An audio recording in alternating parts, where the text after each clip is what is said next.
Who's that? Commander Claw. Who's bad? Commander Claw. Well, welcome back to another episode of Breaking Brews. Today is 5 cards. You already know I'm going to give you an extra card. So 6 cards for the Jolly Balloon Man. So before I get started, I just want to let you know I'm trying something new, trying to help improve y'all deck building game. Over here on the left-hand side, I got keywords that are, let's see, describing the commander, its effects, what it does, what it can do, what it's known for. So when you see these words, keep in mind other cards may have similar effects or similar themes that you can build upon. Okay, so a good way to find these tags are on Scryfall Tagger. So let's get right into the commander, the Jolly Balloon Man. He is a 1/4 human clown legendary creature with haste. Tap 1 mana. Create a token that's a copy of another target creature you control, except it's a 1/1 red balloon creature, in addition to its other colors and types, and it has flying and haste. Sacrifice it at the beginning of next end step. Activate only as a sorcery. So, Jolly Balloon Man is known for copying creatures. It's going to create a temporary token of the creature, and you can do this more than one time if you have card spells or abilities that allow him to untap. So, let me get to the next slide so you can see a larger view of what he does.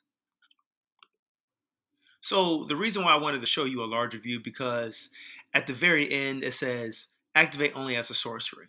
So obviously you're going to do this effect most likely during your pre-combat main phase or before your combat phase. So that way you can actually attack with the token creature.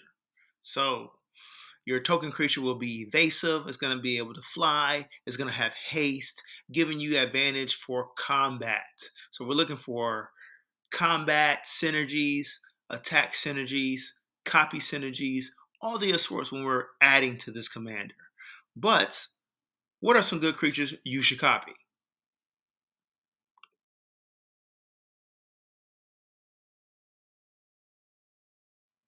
Probably one of the beastiest creatures you can copy is Battle Angels of Tur. For 4 mana, 2 colors, 2 drop, it's a 4/4 Angel Knight. That is Flying Myriad. If you don't know what Myriad is, it is an attack trigger. You see that above there? Number 2, attack trigger that creates a token copy that is attacking each opponent. So essentially, when you attack with Battle Angels of Tur and you have 3 opponents, you're making 2 additional copies of this Angel Knight. And overall, all that text right there is giving the card called Catch Up. What is Catch Up? That means when a player has less, they get more. So let me read all this ability. It says, whenever Battle Angels of Tur deal combat damage to a player, draw a card. If that player has more cards in hand than each other player. Then you create a treasure token if that player controls more lands than each other player. Then you gain 3 life if that player has more life than each other player.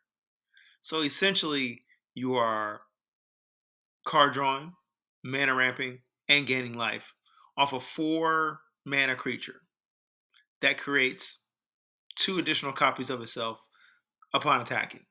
So why is this good with the Jolly Balloon Man?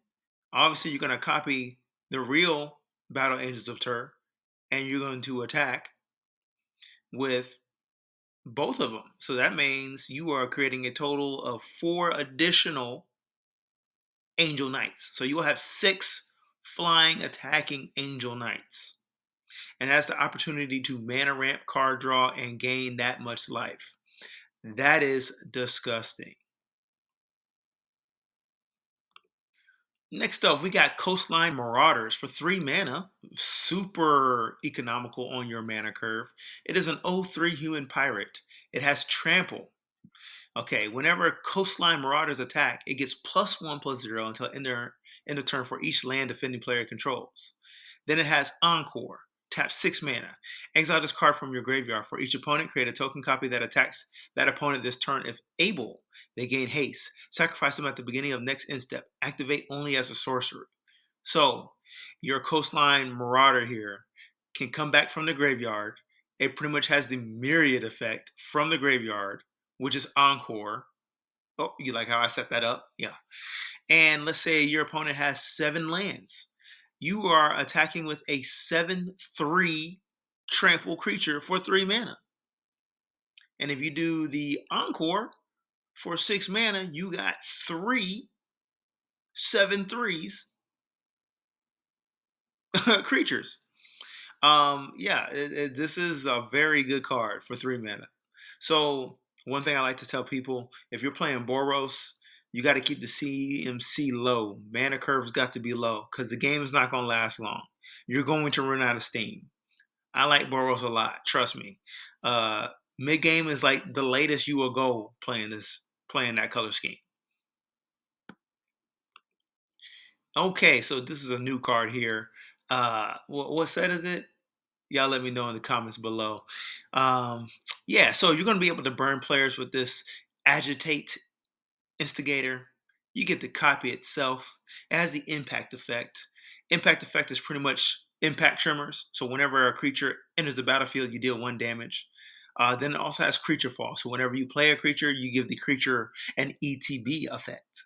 So let's get right into it. For 2 mana, you got a 1/3 Lizard Rogue. It has the Offspring ability. Tap 2. You may pay an additional 2 mana as you cast a spell. If you do, when this copy enters the battlefield, create a 1/1 token copy of it. Okay, bam. Whenever another creature you control enters the battlefield, it deals 1 damage to each opponent. So obviously, you're going to use this Offspring ability to create a copy of itself, and every time you play more creatures or you copy creatures and they enter the battlefield, you get to hit them with the impact effect. Boros can make a lot of creatures quickly. That's what red and white does. So take advantage of it if you plan on using him into your deck.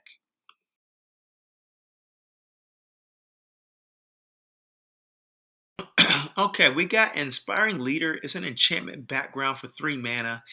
It synergizes with your commander. Straight up. When the Jolly Balloon Man is on the battlefield, and you have this on the battlefield, commander creatures you own have creature tokens you control get +2/+2.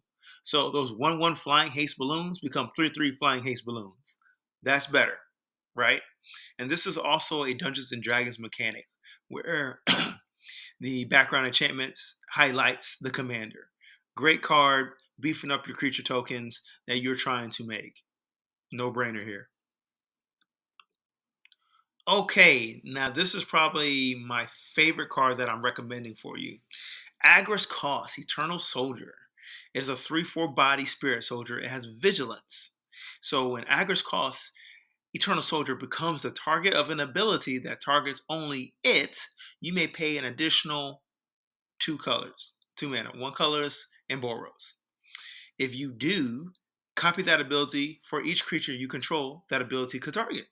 Each copy targets a different one of those creatures. So I have not seen anybody put this in their deck yet on these crazy deck lists. So essentially, if you use the Jolly Balloon Man's ability on Agrus, you get to copy the Jolly Balloon Man's ability for the other creatures you control. So essentially, you're making a copy of each one of your creatures on the battlefield. So you are literally multiplying your 1 mana tap Jolly Balloon effect. That is huge. Okay, so it has a copy ability. Off color ability means it's red and white. It's going to be doing both colors. And radiate. Essentially, when you're copying effect for each one of your creatures, that is the radiate effect. You can start getting very creative with this. I'm not going to give you all my ideas, but I'm giving you a starting point, y'all.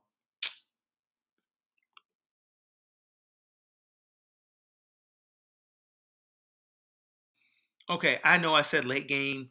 You probably won't do that with Boros, but this is realistically mid game. All right. Herald of War is a 3/3 angel for 5 mana on a flying body. It says whenever it attacks, put a +1/+1 counter on it. Then angel spells and human spells you cast cost 1 less to cast for each +1/+1 counter on Herald of War. Fortunately, Boros colors can add +1/+1 counters on a lot of creatures. But realistically, I recommended this card because you're going to be able to cast, or you want to be able to cast your commander multiple times.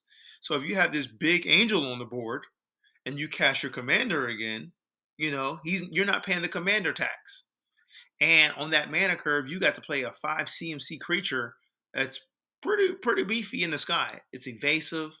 You can get really creative with Tribal Angel, right? Right?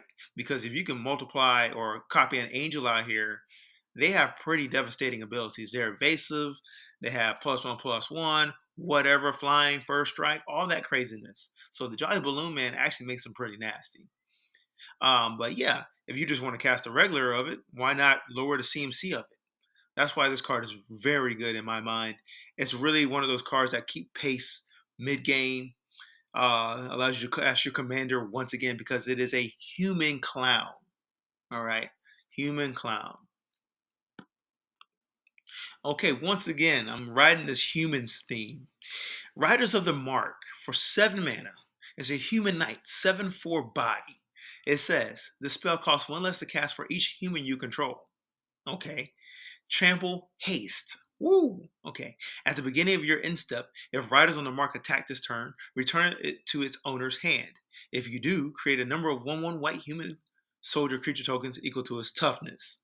So, by itself, when you attack with it, you bounce it back to your hand and you create 4 1/1 human soldiers. That's pretty good.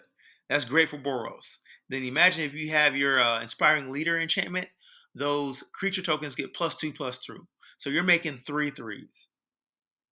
Not bad. Now, the other idea is when you use the Jolly Balloon Man to copy this guy, Riders of the Mark, you attack with your copy because you have to. It has flying haste and trample now, but it's a 1/1. Bounce it back to your hand, right? Because it's a 1/1.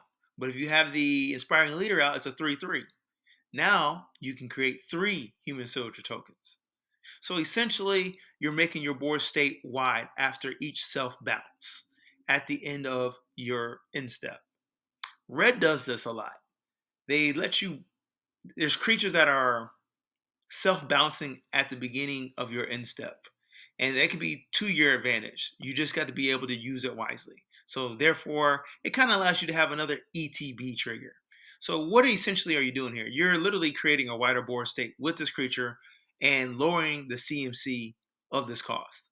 Because you could keep bouncing this one, the original, back to your hand for the more white human soldiers you have in play. Once you have 6, you're paying this for 1 mana. You're creating a 7/4 trample haste. That's beefy. Once again, thank you for watching another episode of Command & Claw. If you've stayed this far, go ahead and hit that subscribe button because I got more commanders and 5 to 6 more cards to recommend to add to your deck list. So, hey, thank y'all. Subscribe. And even hit the like button if you really liked it. Gentlemen's agreement. Peace.